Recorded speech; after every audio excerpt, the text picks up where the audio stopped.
السلام علیکم جی، تو میں آپ کے ساتھ شیئر کر رہی ہوں اپنی موسٹ میموریبل اور exciting journey of my life. تو پہلا عمرہ ہم نے کر لیا تھا الحمدللہ، اور عمرہ کرنے کے بعد بہت زیادہ تھک گئے تھے کیونکہ پہلا تھا، ٹریول بھی کیا ہوا تھا اور بچی بھی ساتھ تھی، تو ہم بہت زیادہ تھک گئے تھے اور ہم اس کے بعد ڈائریکٹ ہوٹل چلے گئے۔ اب اگلے دن ہم نے پلان کیا کہ ہم دوسرا عمرہ کریں گے، کیونکہ آپ اپنے لیے دوبارہ ایک مہینے میں اپنا عمرہ نہیں کر سکتے، تو ہم نے اپنی فیملی کے لیے دوبارہ ایک اور عمرہ کرنے کا پلان کیا۔ تو اس کے لیے آپ کو جو ہے سب سے جو قریبی میقات ہے وہ جو مکہ کے بالکل پاس ہے، وہ ہے مسجد عائشہ کا۔ اس کے علاوہ کچھ لوگ جو ہے وہ طائف بھی جاتے ہیں، طائف والا بھی قریب پڑتا ہے، لیکن اگر آپ نے دوبارہ عمرہ کرنا ہے تو مکہ کے جو بالکل قریب ترین ہے وہ مسجد عائشہ کا ہے۔ تو اس لیے ہم نے یہ ڈیسائیڈ کیا کہ ہم اسی میں جائیں گے اور وہاں سے ہم جو ہے وہ احرام باندھ کے تو انشاءاللہ اپنا اگلے والا عمرہ جو ہے وہ ہم کریں گے۔ جی، یہاں پہ ہم پہنچ گئے تھی مسجد عائشہ احرام کے لیے۔ ہم نے کوشش کی کہ ہم صبح صبح پہنچ جائیں اور ہم اپنا دوسرا عمرہ جو ہے وہ ظہر سے پہلے کر لیں، کیونکہ اگر آپ کو عمرے کے دوران جو ہے وہ ظہر ہو جاتی ہے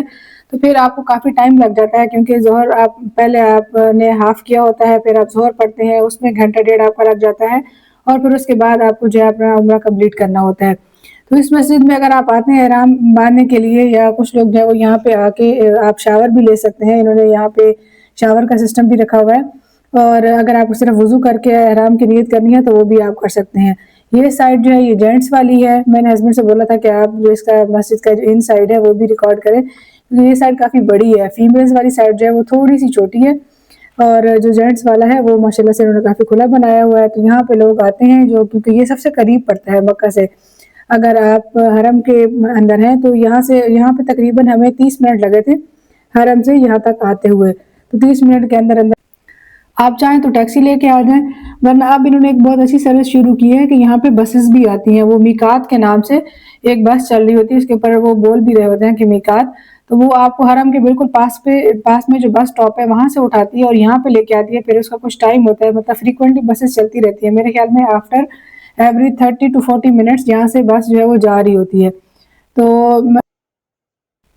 جی، ہم پہنچ گئے حرم پھر سے الحمدللہ۔ پہلے ہم نے اپنا طواف کمپلیٹ کیا اور اس کے بعد یہاں سے ہم جاتے ہیں صحیح کی طرف۔ ہم کوشش کرتے ہیں کہ ہم جو صحیح کا بالکل گراؤنڈ فلور ہے وہاں پہ صحیح کریں، اور طواف کے لیے بھی ہماری یہی کوشش ہوتی ہے کہ ہم یہاں نیچے فرسٹ فلور جو ہے خانہ کعبہ کے بالکل ارد گرد یہاں پہ کریں، کیونکہ یہاں پہ ٹائم بھی کم لگتا ہے اور سکون بھی یہیں پہ، مزہ بھی یہیں پہ آتا ہے کرنے کا۔ تو پھر ہم یہاں سے طواف کرنے کے بعد ہم صحیح کے لیے چلے گئے۔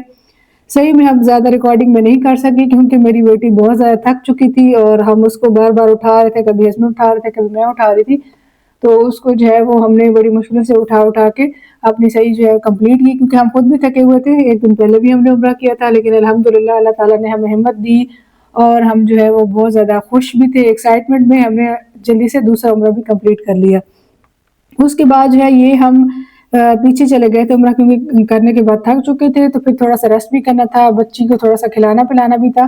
تو یہ جو ہے یہ بیک سائڈ ہے، تو خانہ کعبہ کے ارد گرد جب آپ طواف کر لیتے ہیں تو تھوڑا سا پیچھے کی طرف جائیں تو انہوں نے جو ہے وہ یہاں پہ بیٹھنے کے لیے جگہ بنائی ہوئی ہے، اسی طرح سے سیم لیڈیز کی بھی ہے اور یہ جینٹس والی سائڈ ہے۔ تو یہ بہت اچھے سے انہوں نے نیچے سے کارپیٹ لگائے ہوئے ہیں اور اوپر یہاں پہ قرآن پاک بھی پڑے ہوئے ہیں، چیئرز بھی پڑی ہوئی ہیں، جو لوگ نیچے نہیں بیٹھ سکتے تو وہ چیئرز پہ موسٹلی جو بیٹھ کے پڑھے ہوتے ہیں بزرگ، اور قرآن پاک بھی ہے۔ تو یہاں پہ پھر ہسبینڈ نے بھی ٹائم سپینڈ کیا، انہوں نے یہاں پہ بیٹھ کے، یہ سامنے آپ کو یہاں پہ کعبہ بھی نظر آ رہا ہوتا ہے اور آپ جو ہے قرآن پاک کی تلاوت بھی کر سکتے ہیں۔ پھر اگلے دن جو ہے ہم کیونکہ اس ٹائم تو بہت تھک گئے تھے، سیدھا گھر ہوٹل میں گئے اور وہاں پہ ہم جا کے سو گئے۔ اگلے دن ہم صبح نکلے فجر کے بعد، مطلب فجر پڑھی، ناشتہ کیا اور پھر ہم نکل گئے زیارات کے لیے جو مکہ میں زیارات ہیں۔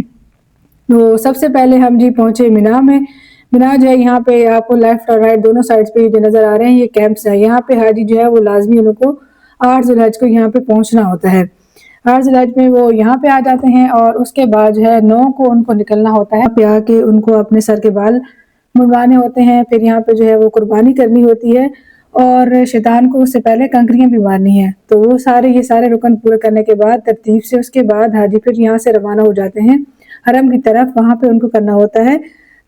طواف الافاضہ، وہ کرنے کے بعد آپ کا حج جو ہے وہ کمپلیٹ ہو جاتا ہے۔